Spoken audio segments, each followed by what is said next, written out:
अस्सलाम वालेकुम dear student. Again domain range. याद रखें स्टूडेंट, हमेशा डोमेन रेंज किसी फंक्शन का जब हम मालूम करते हैं तो हमेशा डोमेन रेंज फंक्शन के स्ट्रक्चर पर डिपेंड करता है। इससे जो पहले हमने वीडियो बनाए थे उसमें से हमारे पास डिनोमिनेटर में कांस्टेंट था और डिनोमिनेटर में कोई ना कोई लीनियर फंक्शन था। अब अगर मैंने थोड़ा सा स्ट्रक्चर, इस फंक्शन का स्ट्रक्चर उनसे थोड़ा सा चेंज है। ऊपर भी लीनियर फंक्शन है, नीचे भी लीनियर फंक्शन है, तो इस फंक्शन का डोमेन रेंज हम कैसे मालूम करेंगे? डोमेन की बात वही कि हमेशा डोमेन डिनोमिनेटर पर डिपेंड करता है। हमारे पास डोमेन जो मालूम करते हैं वही तरीका कि 10x + 20 = 0, 10x = -20 x is equal to -2। It's mean कि इस फंक्शन के डोमेन में आप तमाम रियल नंबर प्लेस कर सकते हो एक्सेप्ट -2।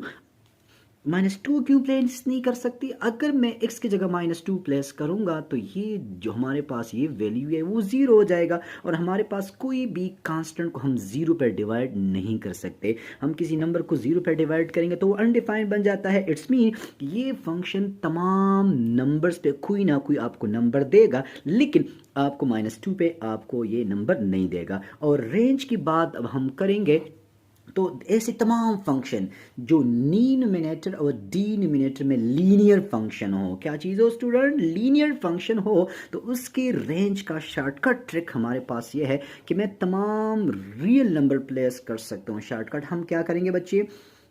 जो हमारे पास डिनोमिनेटर में कांस्टेंट है उसमें से जो x का कोफिशिएंट डिवाइड बाय डिनोमिनेटर में जो x का कोफिशिएंट है, तो हमारे पास क्या रहता है बच्चे? 5/10, तो क्या आ जाएगा? 1/2। इट्स मीन कि इस फंक्शन के रेंज में तमाम नंबर्स आ सकते हैं आउटपुट में, लेकिन 1/2 नहीं आ सकता। तो इसी ट्रिक से हम डायरेक्ट विद इन सेकेंड 2 या 3 सेकेंड में हम किसी भी फंक्शन का डोमेन रेंज मालूम कर सकते हैं। लाइक दिस, इस फंक्शन के डोमेन में तमाम नंबर्स आ सकते हैं। -12/3 4 नहीं आ सकता। लेकिन अगर रेंज की बात करूं तो यहाँ पे x का कोफिशिएंट 5 एंड यहाँ पे x का कोफिशिएंट 3, तो इसकी रेंज में तमाम नंबर आ सकते हैं, 5/3 नहीं आ सकता। अगर इसी फंक्शन की बात करूं तो इसके डोमेन में तमाम नंबर्स आ सकते हैं, -4 नहीं आ सकता। 12/3 यहाँ प्लस तो यहाँ पे माइनस। अगर रेंज की बात की जाए तो जो डिनोमिनेटर में x का कोफिशिएंट है